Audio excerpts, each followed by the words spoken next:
മട്ടൻ്റെ മത്സരിക്കുന്നില്ല. എന്നാൽ ശൈല ടീച്ചർക്ക് തലത്തിൽ മത്സരിച്ചൂടെ? എന്തിനാ ശൈല ടീച്ചറെ പേരാവരെ കൊണ്ടുപോയിന്? അതിന് ഉത്തരം പറയേണ്ടവർ ഒതുക്കനോ ഇനി ശരിപ്പെടുത്തലോ ഒന്നും ഞാൻ പറയുന്നില്ല. എന്തിനു കൊണ്ടുപോയി? ശൈലജ ടീച്ചർ 2, 3, 4, 5 തവണ മത്സരിച്ച ആളാണ്. അങ്ങനെ മത്സരിച്ച ടീച്ചർ വീണ്ടും മത്സരിക്കുന്നു. എന്തിനാ മത്സരിക്കുന്നത്? അങ്ങനെ മത്സരിക്കുന്നത് മട്ടത്തിൽ മത്സരിച്ചാൽ പോരെ? പിന്നെ ഇതിൻ്റെ പേര് അവർ പിടിച്ചെടുക്കാനാണല്ലോ. പിടിച്ചെടുക്കൽ എങ്ങനെയാണ്? ഈ 75 വയസ്സായ എന്നെ ശൈല ടീച്ചർ കൊണ്ടുപോയിട്ട് ഇത് പിടിച്ചെടുക്കുക. എനിക്കും ടീച്ചർക്ക് 10-72 വയസ്സായിട്ടുണ്ടാവും. ഞങ്ങൾ തമ്മിൽ ഒരു ജില്ലാ കമ്മിറ്റിയിൽ KSYP ഉണ്ടായിരുന്നവരാണ്. ഭാസ്കർ മാഷ് ഞങ്ങൾ. അപ്പോൾ അല്ല, എന്തിന് ശൈല ടീച്ചറെ പേര് കൊണ്ടുപോയി?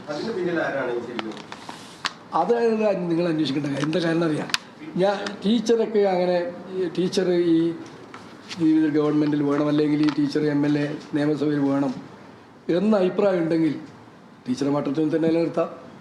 ഇനി അതല്ല, തളിപ്പിൽ വേണമെങ്കിൽ വിജിൻ യൂത്തിൻ്റെ ഒക്കെ എന്താ നമ്മളെ യൂത്തിൻ്റെ നേതാവാണ്, അവനെ വേണമെങ്കിൽ തളിപ്പിൽ കൊണ്ടു നിർത്താം.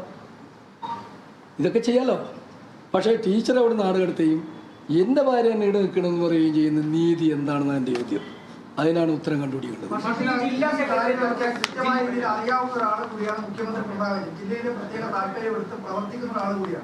സ്വാഭാവികമായും ഇപ്പോൾ മാഷിന്റെ ഇതിൽ തന്നെ അഭിസംബോധന വിജയാട്ടനാണ്.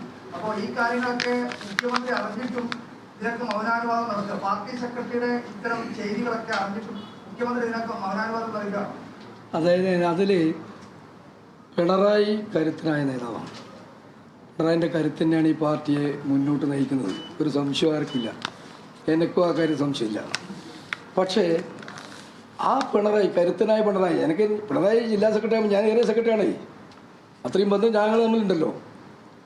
അങ്ങനെയുള്ള കരുത്തനായ സംഘടനാ തത്വങ്ങൾ കൃത്യം പാലിക്കുന്ന, അതിൻ്റെ ചിട്ടതകൾ പാലിക്കുന്ന സഖാവ് പിണറായി എങ്ങനെയാണ് ഇതിന് കൂട്ടുക എന്നുള്ളത് എത്ര ആലോചിച്ചിട്ട് എനിക്ക്. അതുകൊണ്ടാണ് ഞാൻ പോകാനിടയായിട്ടുള്ളൊരു കാരണം എന്താ, പിണറായിയെ പോലെ കരുത്തനായ ഒരു നേതാവ് ഈ നീതികേടിന് എന്തിന് കൂട്ടുനിന്നു എന്ന ചോദ്യത്തിന് ഇപ്പോഴും എനിക്ക് ഉത്തരം കണ്ടുപിടിക്കാൻ കഴിഞ്ഞിട്ടില്ല.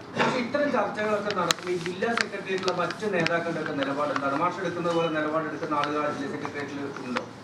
ഉണ്ട്, തീർച്ചയായിട്ടും ഉണ്ട്. എല്ലാ ജില്ലാ സെക്രട്ടേറിയറ്റിലെ പല സഖാക്കളും ഇതിനോട് നിലപാട് സ്വീകരിച്ചവരാണ്, എതിർ നിലപാട് സ്വീകരിച്ചവരാണ് എല്ലാവരും. 2-3 ആൾ മാത്രം 2-3 ആൾ മാത്രമാണ് ഇതിനെ അനുകൂലിച്ചില്ല, മറ്റെല്ലാവരും എതിർക്കുക. പക്ഷെ അവരാരും എന്നെപ്പോലത്തെ നിലപാടിലേക്ക് വന്നിട്ടില്ല. വരണമെന്ന് ഞാൻ പറയുകയും ചെയ്യില്ല. ഞാൻ ഇതിന് എതിർക്കുന്ന എന്തുകൊണ്ടാണെന്ന് ചോദിച്ചാൽ ഞാൻ ഇത്രയും ഫൈറ്റ് പലരും ചെയ്തിട്ടുണ്ട്.